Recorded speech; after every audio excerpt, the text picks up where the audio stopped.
Bill Not Pedal podcast with your host, Bruce Outridge, where he talks all things trucking. Now let's get rolling.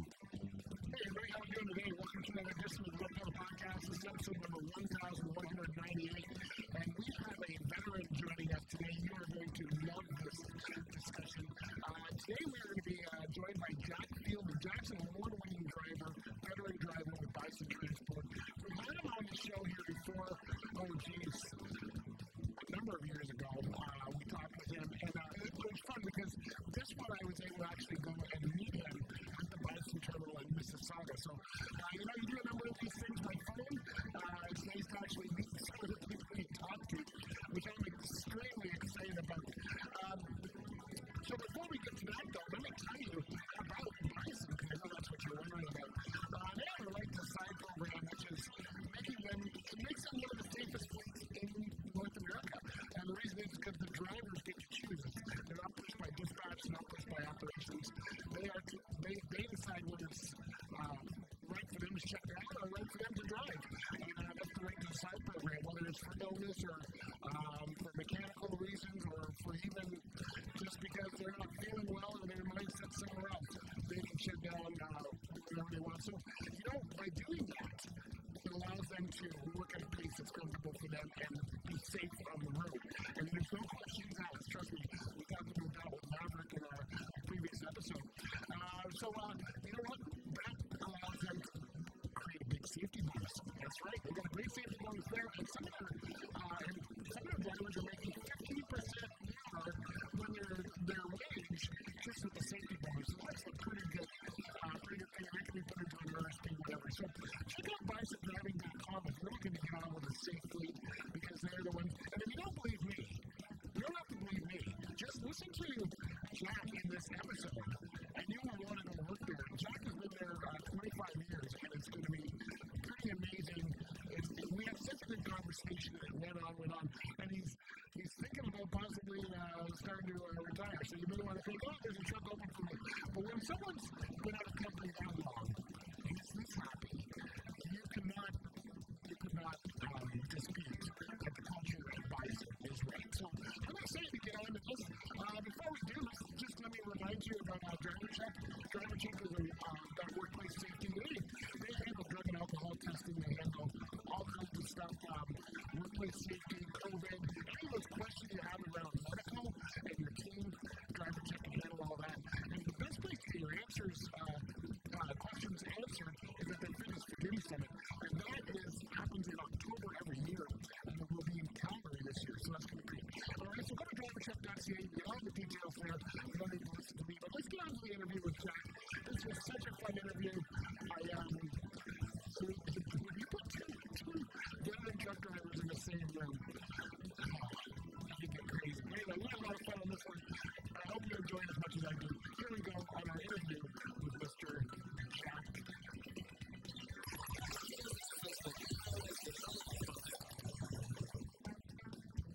Oh, yeah. Folks, we have the Jack Field here, award-winning driver. How long have you been in this place? Forever. I've been here 26 years now. Yeah. Well, let me see. Tracy sent me some notes. So, 2.75 million safe driving award. That's 2023. No, should be about 2.8 something. Okay, yeah. Well, this might be an old email. It was earlier in the week. So we got that. OTA driver of the year 2015.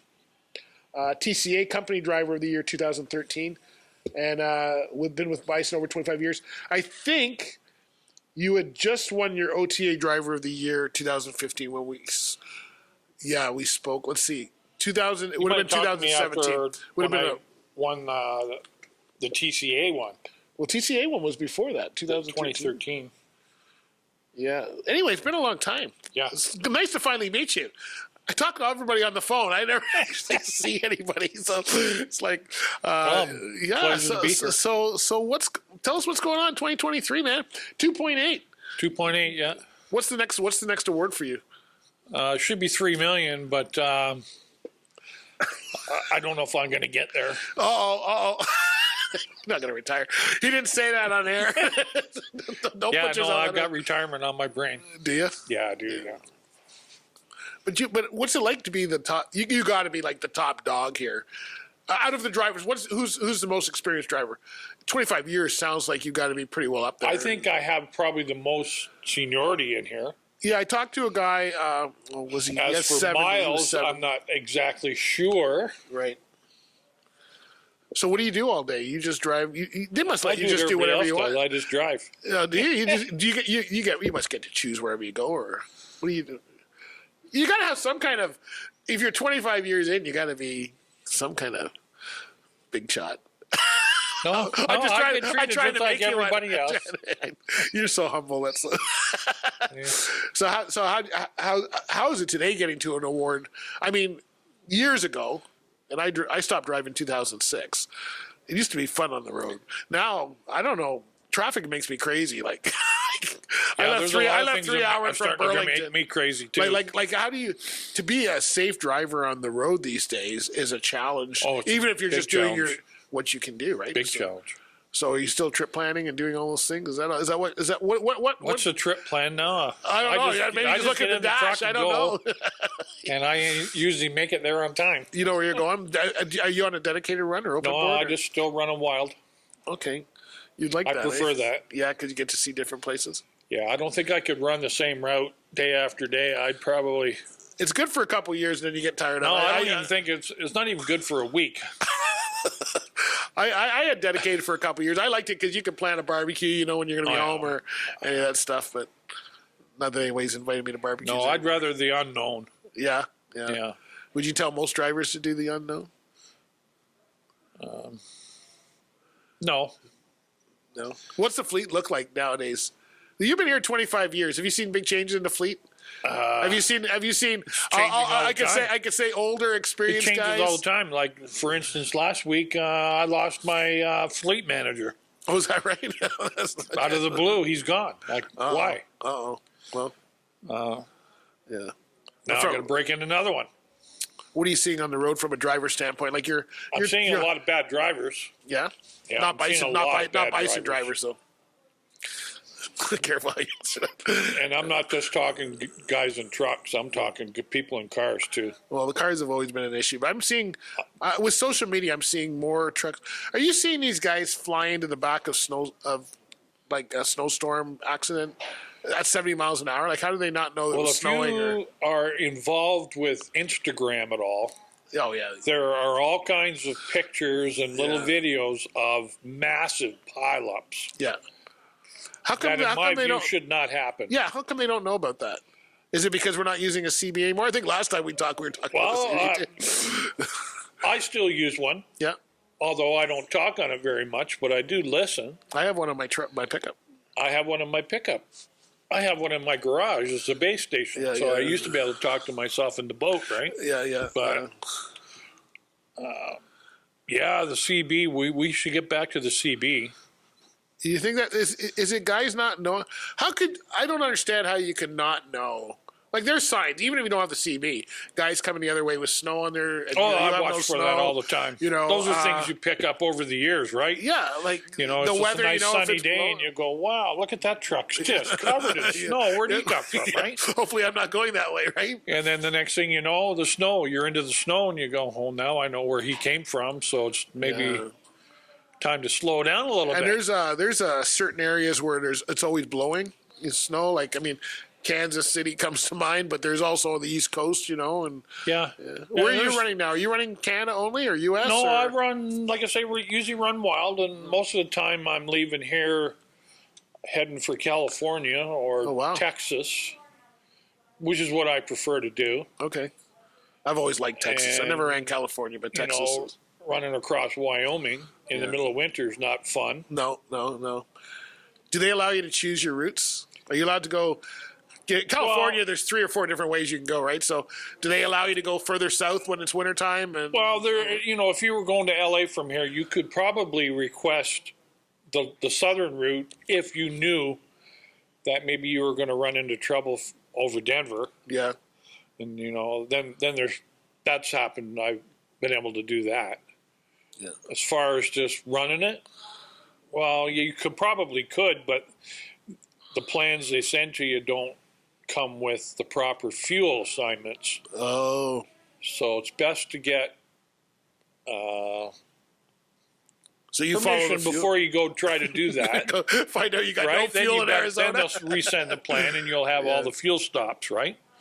And Is that how they dispatch you based on like they'll say, okay, you got to go this route because that's our fuel? I know no, companies that do that. They move their fuel around. I based believe too. that they price the loads accordingly with the shortest distance for the shipper, give them a break, right? Which is realistic. Yeah, but not always And the then safest along way. that line comes the fuel stops along that route. Right. Now, if you were to say, go the southern route versus Denver, I mean, you're going to add another 100 and something miles to it. Yeah, yeah.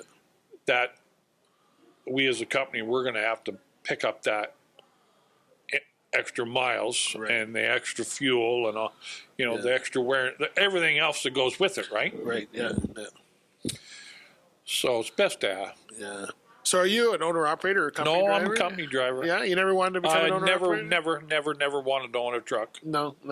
But you still love trucks. Still do. Are you driving one of the new Pete's? I hear they got some new No, Pete's. I was offered one and I declined it because I have retirement on my brain and I didn't want to get into a new truck for 6-7 months. Right. And see some guy be, do they know not get the new truck. Do they know you're retiring? Truck, right? Do they know you're retiring, or do I have to wait for 6 months before I hear this episode? I've dropped a few hints now and again. Okay. I don't know if I'm going to do it. Yeah. But I do have it on my brain. What would you do if you're retired? Well, I'm going to go home and stay home. Sure you are. For a week. No, I give you a week. Maybe I give you 2 weeks. If you seen where I lived, you'd stay home too. Well, that might be true, but you know how many guys get restless 2 weeks later? They're looking for another truck or another. Oh, no. You ever think of doing the 7-on-7 program here? I've thought about it too. Yeah. Yeah, that's a good option. option. And I have talked to them about maybe doing a week on, 3 weeks off or something. Yeah. You'll see. You know what? I'm just getting tired. Yeah. Well, you've been in a long time, right? I've been 26 here, and then probably a good 5 or 6 at other companies, and then all the other things that I did, dump trucking and Coca-Cola, and I did a lot of truck driving when I was young. Yeah. Well, we're probably about the same age, and I've been in this thing 40 plus years, so I'm sure you're. Yeah, I would say I have at least 45 years behind the wheel of a bigger truck. Yeah. You ever use things like their right to decide program? You like it? That's one of their better policies they have here. Yeah. And if you do not take advantage of it, you'll end up in trouble. Yeah.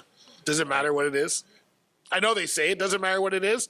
At least that's what Garth told me. That's what Garth told me, but I've used it for bad weather. I've used it for being overtired. Yeah. It's a great policy that drivers need to use. Yeah. You could be going down the road and you do a couple of nods. Yep. And at that point there, you should be saying, hey, maybe I should stop, take a little right to the side here and take a nap. Yeah. And do it. And same with the bad weather. I do it all the time. Have they got you training the new guys now? I used to do it. I know you used to do some training. I did it for about time. 7 years. Yeah. And then I had an unfortunate family incident. Yeah. With my son passing away. And, sorry to hear that. I was just like, I need some time to myself. Yeah. So I got away from it, and do they look at you as a mentor though? They got to come and ask you questions. There are drivers who come up to me and ask me I would say what they should be doing and how to do it and how to get there, and all kinds of questions. And I freely give up the information. You take the time. Yeah. Because it's been a good career for you, right? It has. It's like me. Working with this company has been really good for me. I'm giving back in my way too, because it's been a great career. Like I've worked for a couple bad ones, but for the most part, when I look back at the companies I have, there's the one that went bankrupt. He still owes me some money, but he was a small guy. But for the most part, I've had good companies I've worked with, so I've enjoyed the career. Yeah. I haven't had a stellar career like yours. I haven't had the $3 million no accidents. I've had a few vendors here, but I've still had a good career and still tell people that it's always kept food on the table. It's always kept, stuff. Oh yeah, it's a great career for somebody that likes to roam. Yeah, yeah. Like in the beginning for me, I was a single guy, so it's yeah, this is good. Yeah. You still like Paid all California? the bills. It's paid. I bought a house over it. And, Yeah. I have no debt. Yeah. I have quite a few worldly goods. It's been a great life. Yeah, good for you. Good for you. And so you had time to enjoy it.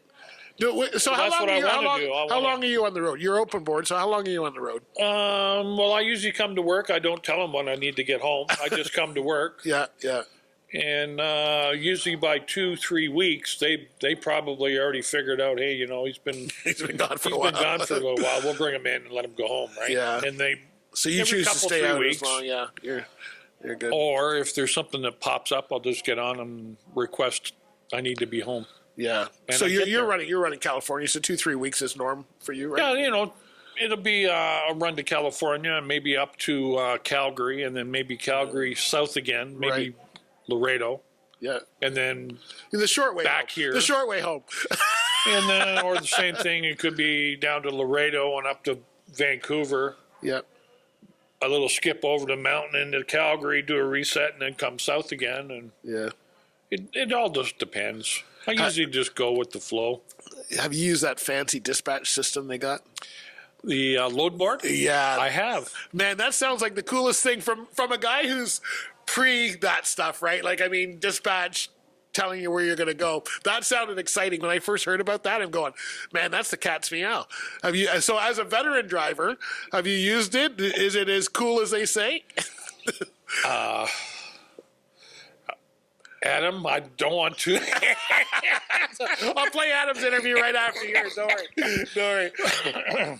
No, but I guess I mean I don't know if it needs tweaks or whatever, but for the most part, it allows you to choose a load home, or is it only outbound? It's for now. It's just outbound. Okay. And there are some rounders on it, Okay, so you know where you're gonna go and then round out. right. Okay, But no planning on the outbound yet. okay. I do like it. I wish it was a little bit more open to me. Okay. And They want you going to California. They don't want to give you too many options. well, I wish I could plan myself out. Right. Right. I also wish I could see all the loads Yeah. and not just some. Right. Okay. I know Adam's not going to be too happy about this conversation. That's okay. We can leave it there. It's okay. I trust me. I asked him the same questions because I'm like, really? You guys? I said to Adam, He I remember, knows, and like he knows. He'll listen. I remember telling Adam, I go, so what He happens knew when your before I whole came to talk to him too. what happens when your whole fleet's in one part of the country? That's what I pictured having. I got 1,000 trucks all in California. Well, in that case, then things should maybe get dispatched according to seniority, Yeah. There you go. right? Yeah. You do have to pay your dues a little bit, I think, in this business, Yeah.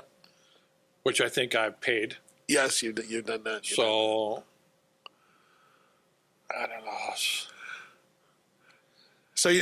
So your goal for retirement is 3 million miles? Is that what? I You think got to the get at company least would 3 like to see million. that, but me, I don't see it.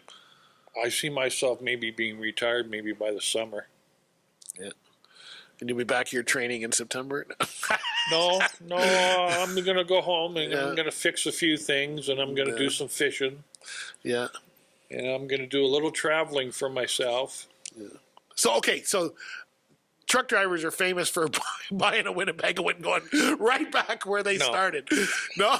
No Winnebagos for this guy. My wife and I, the way we do it is all the places I used to go by, with a big truck, you never get downtown. So now when we go somewhere like San Antonio, we stay downtown, and I've done the river walk and all. You can never do that as a truck driver, It's Nashville is my favorite place. I never stopped in Nashville, not because the TA in Nashville used to be known as the place that had the most crime because everybody left their trucks and went downtown, right? So I said but no, we go there all the time now. Yeah.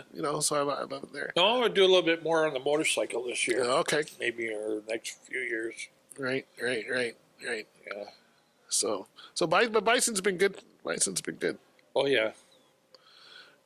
Yeah. Is there a Like I secret? did a lot of research before I came here, right? A lot of research. What made you come here? Were you a veteran? You were a veteran. You were driving before, so you weren't brand new, right? So what made you come to Bison? If you can remember, go back 26 years ago. What actually made you come to Bison? I can't say why. Okay. I can't say that Okay. because it won't sound good. Okay. No worries. No worries. But I came here because of the safety policies, Okay. and that's why I came here. Right.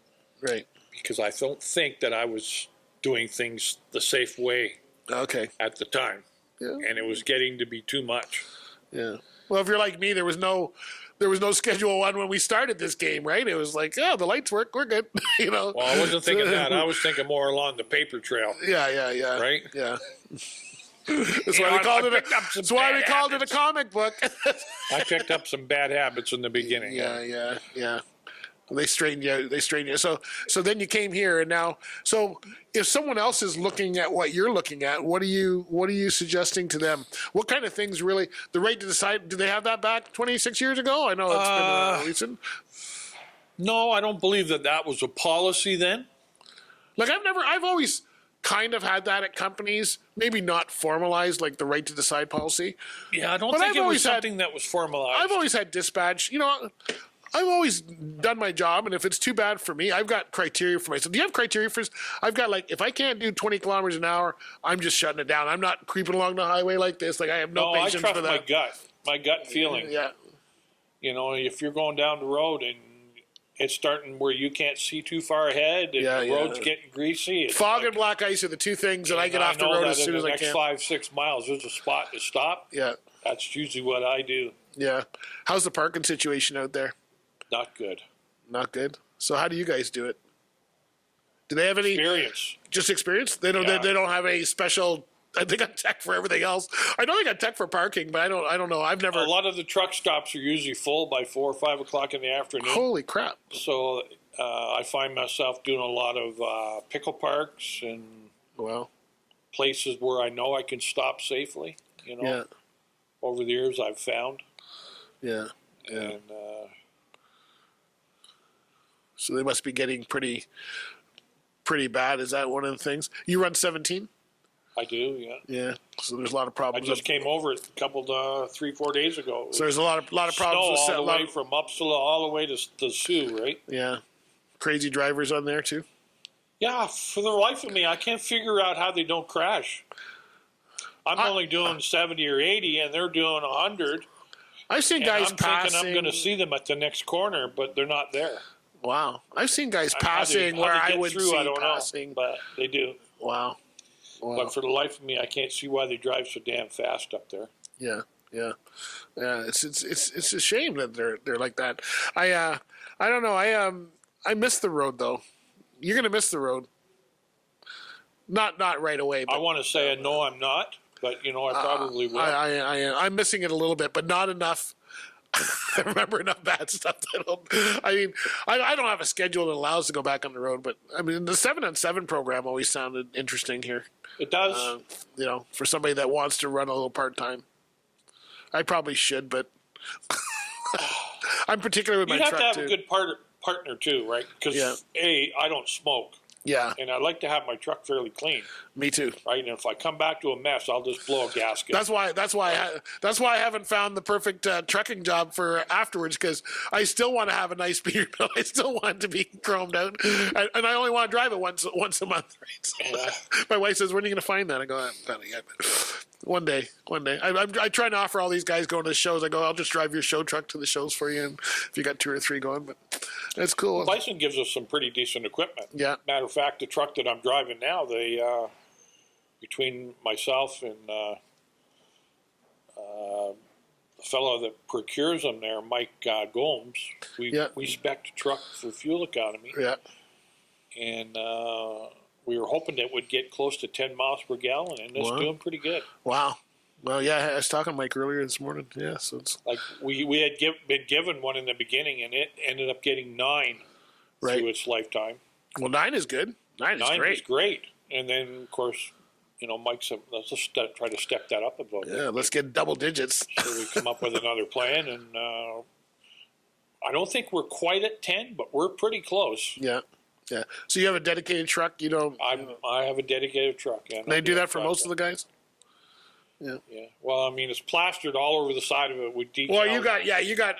Not everybody's got the awards. Can't just throw anybody in there because they'll make me look bad. Right? Yeah, that's right. Right. Do you do any of these truck driving championships or any of that kind of stuff? I did a lot of the rodeos and stuff. Okay, you know, because they're starting to come back now. They kind of all died in the pandemic, but now there's the convoys for the young kids. Yeah, I did a lot of those. Yeah. I'd get back into it again if there was the opportunity. I remember you were telling me that a lot of your success was over the years was just taking anything and trying anything. Like if they wanted you to test a new truck or something, you'd be willing to do that, or I'm test a open to new anything run. here. Yeah.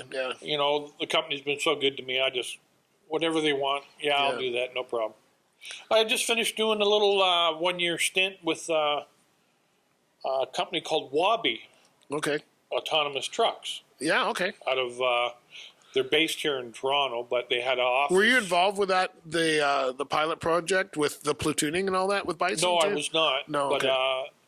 I sat on a driver advisory board for this company called Wabi, based out of. They're from Toronto, but the money's all down in San Francisco, right? Yeah. So I sat on their board there, talking with them and with a bunch of other drivers, and giving them pointers what trucks actually do, because face it, they want a truck that got nobody in it. Right? What do you think of that? You think it's going to happen? To do what I do, right? Yeah. You think it's going to happen?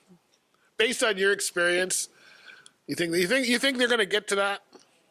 And if you do, you probably won't want to be on the road. Let's just say that when I was involved in this, I started out as a skeptic, and I finished out a bigger skeptic. Is that right? Okay. And that's what they determined through all the questioning and stuff. Yeah. Because at the end there was a questionnaire, and Are you a fan of technology in general? Some of it I am. Yeah. Like you use some of the technology in the truck and all that. It's all part of. But do you? You got autonomous. Now they're coming out with AI, which scares the crap out of me. I like to drive. I mean, I can't see myself owning a vehicle that's going to drive me around. I like to drive. I think that's called a taxi, isn't it? It may as well be a taxi, limo? because I don't want to get in a car with nobody at the wheel. Well, now you get a limo. You can look like a real big dog, right? Get a limo a little stretched out. And so I'm just going to sit in the back. I would sooner see somebody at the wheel than nobody at the wheel. I mean, I just even with all the distracted people.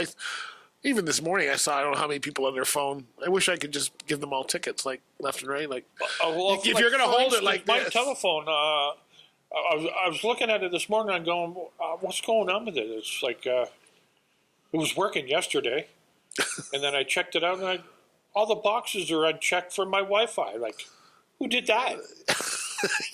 Right? I mean, now you're going to have a truck go down the road, and the computer's involved, and is it going to uncheck the boxes? Well, I think you're supposed to press the power button, turn it off, and turn it on, right? That's what they tell you with your computer. So I guess in the middle of 401, we'll just shut the truck off and we'll turn it back on. That's what's going to happen, because the truck is going to come to a stop right in the middle of the road, right? Until somebody figures out that truck's not moving anymore. Yeah. And who's nobody there to reboot it. The driver's gone to get a call. Well, there's nobody there to reboot it, right? They're going to have to send somebody in a pickup truck to reboot the automated truck. Yeah. I don't know. Seems to be a little bit too far off in the future to me. Yeah, well, I'm hoping it's quite a ways off. Like when I'm gone, I just see the way people are sleeping now. If your Tesla can drive you down the road, then we'll just take a nap. From what I've heard. No, apparently that's what they do, right? You just take a nap. I've seen news stories where they've crashed. Yeah. Nobody at the wheel. Yeah. Or a guy sleeping at the wheel. Yeah. I don't get it.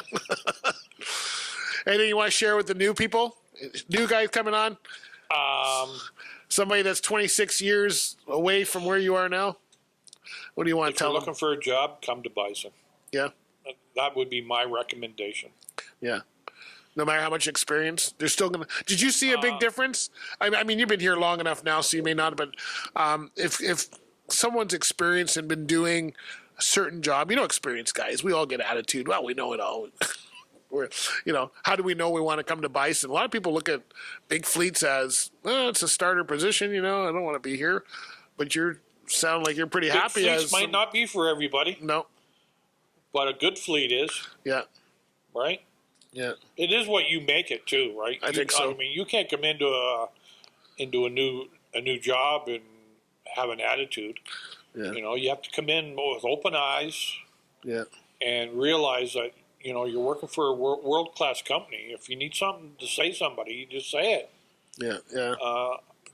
For me, this has been a really good go. Because a lot, you probably know a lot of drivers in my world. They used to come in and they say, "No, New York City, no this." They had a whole. And I go, "How do you get away with that?" Like I used to run New York and New Jersey 3 times a week. I did too in the beginning. I did them in the beginning. So I'm when going, I how do you started guys here. get doing that? That So, was all pretty much all I did was a lot of the East Coast when I first started. So do you see new people coming in like that now, or they just don't even offer New York anymore? I don't know what goes on with the new people, right? Yeah. But I think if you're a new person into a new company and you're starting at the bottom, I mean, you might have to do New York and New Jersey and that, right? Yeah. And when you start to get more experience and more seniority, maybe you don't have to do that. Right. That's the way it's worked for me. Yeah. Well, Los Angeles, you go into Los Angeles, California can't be any prettier than New York. Like, holy crap. The thing with Los Angeles is I have family Yeah. in Los Angeles. I've been going there since the 70s. So you can reset and see. I mean, I can go into Los Angeles without a map. I know where I'm going. Right. It's just, it's kind of like Toronto. It's a big city, Yeah, right? yeah. Except it's got more roads, Well, they're tearing up the roads here, so you want to be in California anyway. right? Yeah. So, but I've never had a problem in California. No problems with DOT in California. No, never. No problems with the immigration guys in California. I was pulling you over to check for. Do they still do that? Oh, you mean Arizona. like the first 15 miles coming out of Mexico and that? Well, I had them pull me over in. I came out of Eagle Pass, and the guy pulled me over the side of the road. They have those check stations. And, they have the check station still. Yeah. The first question is what's your citizenship? Canadian. Have a nice day. But I mean, from a truck driver standpoint, somebody who's a veteran here, people. I mean, the whole border story of the U.S. and Mexico is just crazy. Does that make you have to be more diligent as a driver I've seen some of these videos where you're just stopping for fuel and they're sneaking into your fairing of your truck and they can't sneak into the fairing on my truck. No, because there's no fairing on the truck. They could probably sneak in under the gas tank and that. Yeah. I keep my eyes open when Yeah. I'm down that way, Yeah. as well you should. Yeah. But There's no problems with it. I have no problem. And parking. I see these guys in parking that are hitting trucks while they're. Hey, any tips? I never take the back row, but I never take the front row either, and I never take the row in between. I try to, In a truck stop? when you're parking, yeah. I'm hearing a lot of problems I'm with. kind of particular in a truck stop. Looking, I don't like taking the in spots where trucks are making turns to go around. That's what I mean. I don't want my fender tore off, so There's certain places that you park and no parking. Sometimes I'll go around the truck stop before I actually take a spot, so that I can go. That one might be a little bit safer. Yeah. Right. Yeah. How about the fuel islands? I hear a lot of problems in the fuel islands. Guys just sitting there forever. So, there's guys taking their time there. yeah. Fuel and go. Get out of the way. Yeah, that's what you should be doing. That's what you should be doing. Yeah. Find a parking spot if you got to stay anyway. Do you try to stay at terminals and stuff when you're going across the country? Like, do you use the Bison terminal network as a place to sleep if you can? I've never done that. No? Okay. I've never done that either because I've never worked for a company that had terminals across the country. I pretty much know which truck stops that you can get in, like the off-brand ones, right? Yeah. They generally don't fill up quite as high as like the Pilots and the Loves and the TAs and that. They usually fill up. I hated parking in The truck stops. off-brand ones, the smaller ones, there's usually a spot or two there. Yeah, I never. Those are the ones I frequent. I never liked going to a place that had a dirt parking lot. I always tried to stay away from those, just because I wanted to keep I'm my not truck. fussy about dirt or pavement. No, And then they I'm start just low red ends. fussy about getting a parking spot. And then you shut down for 10 hours? Yeah, Yeah. I like that. You like that? Yeah, Because most drivers don't. I do. Especially I California. don't like. You know what I don't like is the Canadian logbook rules. I don't like them. No. I wish that North America would be more Just the same. cohesive. Yeah. Are you're able to split though? I've never liked splitting. No, I used to do that all the time. In fact, running Jersey and stuff, that's the way to get back and forth. I've never liked splitting. No. So you just run straight for your 10 hours, 11 hours, whatever. Shut down and then go. I shoot for 9, 10. Okay. How long does it take you to get? Generally shoot for the 11 because, if you don't get a parking spot, you could go into violation, and I don't like going into violation. Oh. So how long does it take you to get to California? Is it a 5-day run now, or? Some guys, some guys boast 3 days, right? They know who they are. It should be a 5-day run, right? 2,500 miles. Yeah. 500 a day is a respectable day in my book. Yeah. Well, we always got the guys who've done it in 3. They know who they are. Not at Bison. I'm not saying they're at Bison. I'm not going to admit anything. No, don't do it. Don't do it. They got your records right here, buddy. I'm not admitting anything. Well, you know what? It is absolutely a pleasure to talk with you. I like having a candid conversation with a guy your tenure, and I'm glad we got a chance to meet because it was quite a few years ago when we first talked. Yeah. And I was impressed with you then, still using your clips and stuff, and it's nice to see you. So we'll see you on the water. I don't have a boat, so you won't see me on the water. Make sure you got your fishing license. I don't fish either. I went fishing. I went deep sea fishing once in Barbados, and just to say I did. No, that's it. I'm not a fisherman. Well, that's okay. Being on the water is better than being at work. I'll choose the golf course, which is I'm no good at that either. But at least I know how to do that, right? So, Jack, thanks for your time today, buddy. Always the best. My pleasure. Always a lot great. of fun. Always great. If you've heard about RS 2000 Tax Services, that's right. They are an Ontario-based tax operation that specializes in truckers and specializes in farming. If you're an owner-operator and you need someone to help you with your taxes, RS 2000 Tax Services is the way to go.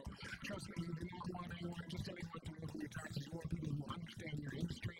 That is RS 2000 Tax Services. So go to rs2000tax.com. If you talk to the team over there, tell them that we sent you.